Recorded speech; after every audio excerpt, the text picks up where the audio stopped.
Right, so today I want to ask the question, do we need this? Do we want this? Does society want this? If so, why the heck would they want it? I don't have the answers to those questions, but if you do, please leave them in the comments below. Now, by now, most of you have probably heard about the Copilot Plus PCs and the recall feature. It's been all over YouTube for the last like 2 weeks. There's multiple different articles written about it.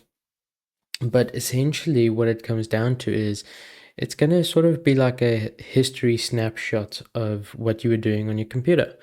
Now, for me personally, I'm not going to watch this entire thing because half of it is just corporate BS.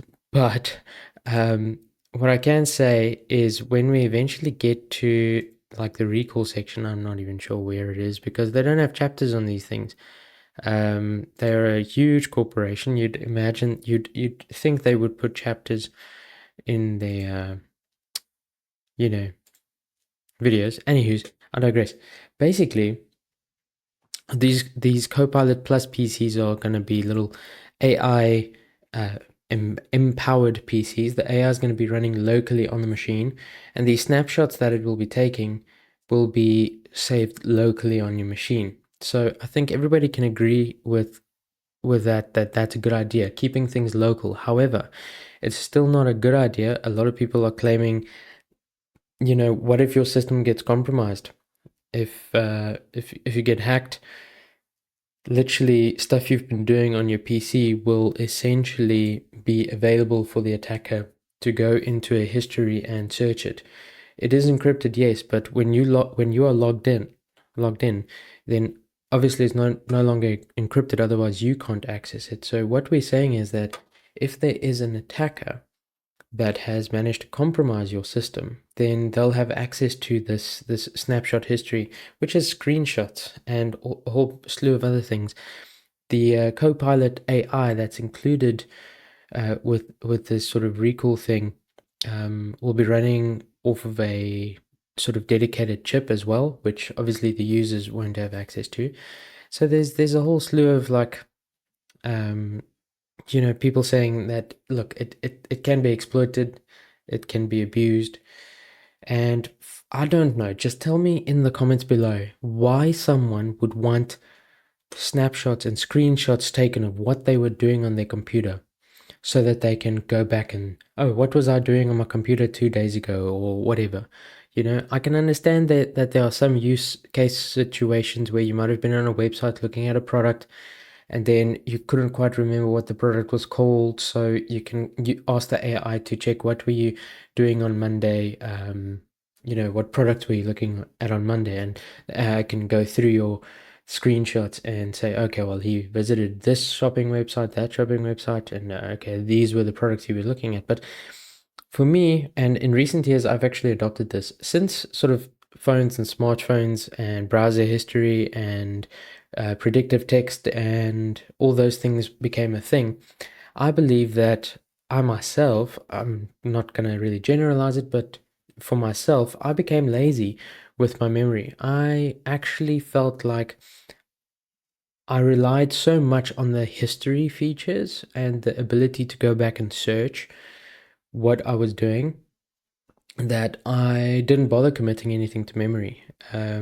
Right now on my phone, actually for the last couple of years, I've been using the DuckDuckGo browser because once I hit that little fire icon, it's gone. There's no history, there's nothing. So I need to remember, if there was memes I was looking at that I remember I wanted to show someone, that kind of forces me to remember things better. Or if I was reading an interesting article or whatever the case may be, now I have to try and recall what was that about, what were those keywords about, and then I can use a search engine to go and find it online again. Whereas in the past with your like search history and so on, I believe I just became lazy. I'm like, oh yeah, there was that one thing I wanted to show you, and then you can just go, but I can't quite remember what it was. Then I can just go to my history. I can say, okay, well, it was, on this date. So I just scroll through and then I'm like, oh yeah, that's what I wanted to show you. You see, so for me, that kind of promotes laziness. Okay, ChatGPT already has been promoting some, form of laziness amongst students. Teachers have a hard time these days with students just using ChatGPT to write their essays and do the research projects and stuff for them. Um, so I don't know, more AI accessible directly to you on your machine, just to remind you what you were doing. I don't know if that's necessary. Please, please, please let me know in the comments below what you think. Is this going to be useful to the point that pushing it onto everyone buying the new hardware will actually be a good thing? Or do you think that the use case for something like recall would be so minute and so small and insignificant that they should rather just maybe keep it as a optional feature that a user has to enable by default? Um, so it would be an opt-in rather than opt-out. So we see that a lot these days. Companies use this thing, they push something on you, and then you can go and choose to switch it on or off. But by default, this thing is now on you, it's now activated. That's how it works. Even with sales, I had a phone call yesterday, and it's like, I'll just take all your details and we'll send you the policy document through. If you want to, then if you're happy with it, then you don't have to reply, and the policy will automatically come into effect. So I was like, so what if I forget to reply? What if I decide I don't want this policy and I forget to reply? Then it will actually activate. And the person on the phone was like, yes. So I'm like, no, that's not cool. So I was like, no, I'm not giving you my details. I'm declining your offer. Thank you very much. So we want, I think a large part of the population do want opt-in rather than just things being pushed on them. Like with WhatsApp was another recent one with AI, right? You guys remember the WhatsApp? The WhatsApp was like, boom, you're going to use our AI. It's now part of your search bar. So if you wanted to search for a contact that or a chat that you were, chatting with or whatever, now in the same search bar you can search with the AI and you can have the AI do stuff. I don't want that, okay? It's like, maybe have it a completely separate feature. That's fine. Then I can go and choose to use it whenever I want to.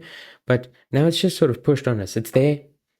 And a lot of people would be like, oh, well, I might as well use it or whatever. But for me personally, I want to opt in rather than have to opt out. And with the WhatsApp thing, you can't even opt out. It's just there. You can't go switch off the AI for the WhatsApp. So that's just me. Anyways, let me know in the comments down below, what is your opinion on this whole Windows recall? Specifically the recall, not so much the Copilot being integrated into the operating system as a whole, but recall specifically. Like, what is your opinion?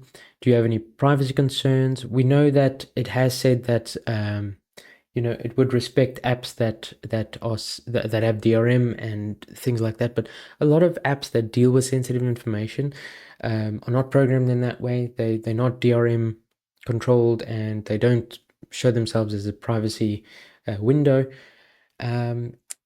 Even on Firefox, heck, if you're browsing a private window on Firefox, like actually I'm doing here because I'm not logged in on this session, you might say, well, okay, it's a private window, but because it's Firefox and not Microsoft Edge, that recall might actually be checking those things out. So it's strange, if someone is borrowing your computer to quickly check their emails because they're visiting you from out of state and they didn't bring their laptop with, they might want to use a private window, okay, to quickly log into their own stuff. And now that information is gonna be on that recall. It's just an issue for me. But yeah, let me know in the comments below. That's me over and out. Have a nice day. Bye.